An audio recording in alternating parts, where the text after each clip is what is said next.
الحمد للہ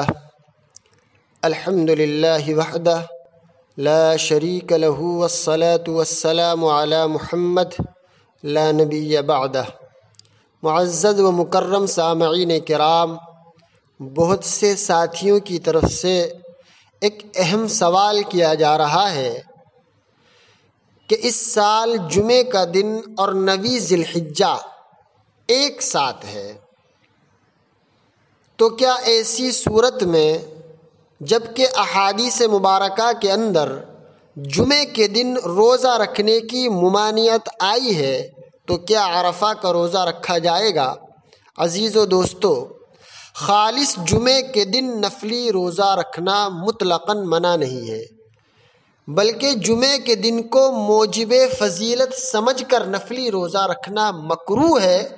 حدیث میں اس کی ممانعت آئی ہے، لیکن کسی خاص تاریخ میں کسی کا روزہ رکھنے کا معمول ہو اور اتفاق سے وہ تاریخ جمعے کے دن پڑ جائے تو روزہ رکھنے میں کوئی کراہت نہیں ہے۔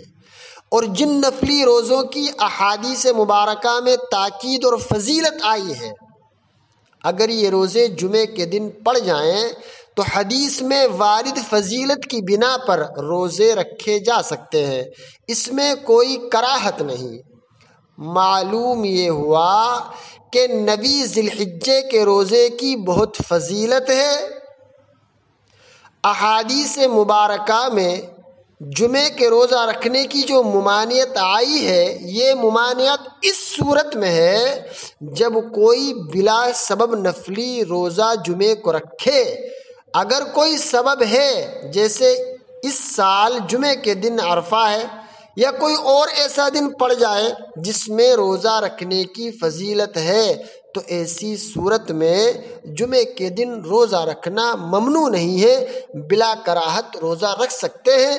اللہ تعالیٰ سے دعا کرے کہ حق سبحانہ و تقدس ہمیں صحیح معنی میں شریعت مطہرہ پر عمل کرنے کی توفیق مرحمت فرمائے، آمین ثم آمین، وآخر دعوانا ان الحمد للہ رب العالمین۔